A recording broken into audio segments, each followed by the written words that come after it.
Hello everyone, स्वागत है आप सभी का हमारे यूट्यूब चैनल ज्ञान गंगा हिंदी में। और आज हम लोग पढ़ने वाले हैं संविधान सभा के बारे में। यानी संविधान सभा क्या होती है, भारत की संविधान सभा में कौन कौन से लोग शामिल थे, वे किसका प्रतिनिधित्व कर रहे थे, उन्होंने जो संविधान बनाया आज भी बहुत ज़्यादा प्रासंगिक है क्यों, ये सभी पॉइंट हम लोग इस टॉपिक में क्लियर करने वाले हैं। तो आइए वीडियो शुरू करते हैं और देखते हैं क्या कुछ हुआ संविधान सभा को लेकर के। तो संविधान सभा जो है उसको बनाने वाले कौन लोग थे, उन्होंने जो संविधान लिखा उनमें किन किन नेताओं ने अपना योगदान दिया, इनके बारे में कुछ जानकारियाँ दी हुई है जिसे आप किताब के माध्यम से देख सकते हैं। नेक्स्ट है कि चुने हुए प्रतिनिधियों की जो सभा संविधान नामक विशाल दस्तावेज को लिखने का काम करती है उसे संविधान सभा कहते हैं। यानी संविधान लिखने वाली सभा को संविधान सभा कहते हैं। और भारत के लिए इस सभा के लिए जुलाई 1946 में चुनाव हुए थे। यानी भारत के संविधान लिखने के लिए जुलाई 1946 में चुनाव हुए और चुनाव के द्वारा संविधान लिखने वाले सदस्यों का चयन किया गया। जैसे कह रहा है कि संविधान सभा की चुनाव हो जाने के बाद इसकी पहली बैठक दिसंबर 1946 को हुई थी और उसके तत्काल बाद भारत जो था वो दो हिस्सों में बट गया था। यानी 1946 में इसकी बैठक हुई और उस बैठक में जो थी संविधान बनाने की चर्चा चल रही थी, लेकिन उसी बीच भारत और पाकिस्तान का बंटवारा हो गया और इसके साथ साथ संविधान सभा भी दो हिस्सों में बट गई। एक हो गया भारत की संविधान सभा और दूसरी हो गई पाकिस्तान की संविधान सभा। दोनों ने अपने अपने देश के संविधान लिखने का काम किया। तो भारत की जो संविधान सभा लिखने वाली सदस्य थे उनमें 299 सदस्य थे। इन लोगों ने 26 नवंबर 1949 ईस्वी को अपना काम पूरा कर लिया। यानी 26 नवंबर 1949 को भारत का संविधान बन गया। लेकिन 26 जनवरी 1950 को यह लागू हुआ और इसी दिन की याद में हम लोग हर साल 26 जनवरी को गणतंत्र दिवस के रूप में मनाते हैं। तो इस तरीके से आप लोगों ने देखा कि किस तरीके से संविधान सभा का निर्माण किया गया, उसके सदस्यों ने कब हमारे संविधान को तैयार कर रखा। नेक्स्ट है कि इस संविधान द्वारा जो कुछ भी लिखा गया उसको 50 साल के बाद यानी 70 साल के बाद भी हम लोग क्यों मानते हैं। तो इस संविधान को आज मानने के पीछे क्या रीज़न है, क्या उपलब्धियां हैं, अब हम लोग इसको देखने वाले हैं। क्योंकि बहुत से ऐसे देश हैं, बहुत से ऐसे लोग हैं जहां हम लोग ये देखते हैं कि वहाँ के लोग उस संविधान के अनुसार आचरण नहीं करते हैं या उस संविधान की कद्र नहीं करते हैं। लेकिन इतने लंबे समय के बाद भी भारत के संविधान को आज भी उतना ही प्रासंगिक माना जाता है जितना कि उस समय थे। इसके पीछे क्या कारण थे? तो इसके पीछे कारण था कि संविधान लिखने वाले जो सभा में सदस्य थे ये केवल उनका विचार नहीं था, बल्कि इसमें सभी व्यक्तियों की सहमति थी। यानी जो संविधान लिखा गया उसमें केवल उसके जो सदस्य थे उन्हीं लोगों ने अपने विचार को साझा नहीं किया, विचार को अपने व्यक्त नहीं किया, बल्कि ये पूरे के पूरे समाज के लोगों के विचारों को व्यक्त किए। जैसे यहाँ कह रहा है कि इसको इस तरीके से समझा जा सकता है कि दुनिया के बहुत से देशों के संविधान को फिर से लिखना पड़ा। कारण ये था कि वहाँ संविधान में जो बुनियादी बातें थी उन पर सभी दलों की या सभी समूहों की या सभी राजनीतिक दलों की सहमति नहीं थी। यानी सभी लोगों की सहमति के बिना ही वहाँ संविधान को लिख दिया गया और इसलिए वहाँ हमेशा मतभेद बने रहे और उसका परिणाम हुआ कि उन लोगों को फिर से संविधान लिखना पड़ा। या ये कहें कि वहाँ संविधान एक कागज़ का टुकड़ा या किसी किताब के दस्तावेज भर है। यानी वहाँ उस संविधान की कोई कीमत नहीं है, कोई भी व्यक्ति उस पर आचरण नहीं करता यानी उसको नहीं मानता। पर हमारे संविधान के अनुभव जो है एकदम उल्टे हैं। आधी सदी से ज़्यादा की अवधि के बाद अनेक सामाजिक समूहों ने संविधान के कुछ प्रावधानों पर सवाल उठाए। यानी कुछ ऐसी बातें थी जिनको लेकर के सवाल उठे कि नहीं, ये संविधान में जो कुछ भी लिखा गया है उसमें संशोधन होना चाहिए।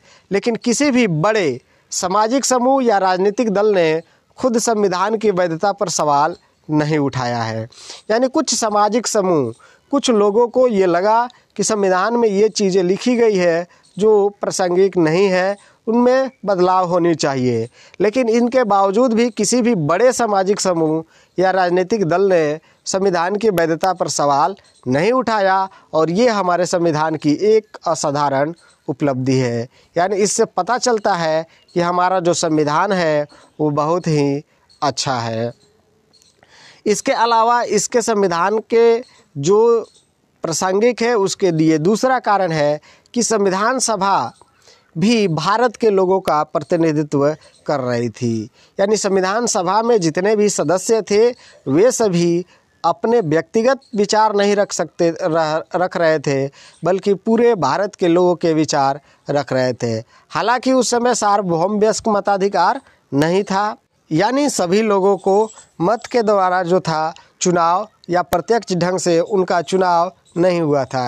यानी संविधान सभा के जो सदस्य थे उनका चुनाव जो था प्रत्यक्ष ढंग से नहीं हुआ था। लेकिन इनके बावजूद भी उनमें वही लोग शामिल थे जो प्रांतीय असेंबली के सदस्य रहे थे। यानी प्रांतीय असेंबली के सदस्यों के द्वारा ही संविधान सभा के सदस्यों का चयन किया गया था। तो इस तरीके से हम लोग ये पाते हैं कि जो संविधान लिखने वाले लोग थे वो विभिन्न भौगोलिक क्षेत्र के थे, और वे उसका यानी उस भौगोलिक क्षेत्र का प्रतिनिधित्व कर रहे थे। हालांकि इस सभा में कांग्रेस के जो सदस्य थे उनका प्रभुत्व ज़्यादा था। यानी कांग्रेस के जो सदस्य थे वही ज़्यादातर थे, क्योंकि कांग्रेस पार्टी ने ही इस राष्ट्रीय आंदोलन की अगुवाई की थी। लेकिन यहाँ हमें ये नहीं भूलना चाहिए कि कांग्रेस पार्टी में बहुत से ऐसे लोग थे जिनके विचार जो थे कांग्रेस से नहीं मिलते थे। तो ऐसी स्थिति में जो संविधान लिखा गया उसमें या कांग्रेस पार्टी में बहुत से सामाजिक विचारों के लोग शामिल थे। सभी से समूह, जाति, वर्ग, धर्म, पेशों से संलग्न व्यक्ति जो थे इसमें शामिल थे, और उन लोगों ने मिलकर संविधान को लिखा। इस तरीके से ये बात जाहिर हो जाती है कि सार्वभौम वयस्क मताधिकार के ज़रिए हुआ होता तब भी भारत का जो संविधान का स्वरूप है कुछ हद तक इसी तरह का होता, क्योंकि उस समय भी बहुत वर्ग के लोग थे, बहुत जाति के लोग थे, बहुत धर्म के लोग थे जिन लोगों ने संविधान को लिखने का काम किया। तो अंततः जिस तरह संविधान सभा ने काम किया, यानी जिस तरीके से संविधान सभा के सदस्यों ने संविधान को लिखा, तो उससे ये पता चलता है कि भारत की संविधान कितना पवित्र और वैध है। अब ये नहीं था कि संविधान सभा जो बनाई गई थी उसने अपने विचार जो थे अपने तक ही सीमित रखा, बल्कि संविधान सभा के प्रत्येक काम को व्यवस्थित, खुला और सर्वसम्मति से बनाने के प्रयास पर आधारित था। यानी जो संविधान लिखा गया वो खुले तौर पर और सभी की सम्मति से तैयार किया गया। सबसे पहले कुछ बुनियादी सिद्धांत तय किए गए और उन पर सबकी सहमति बनाई गई।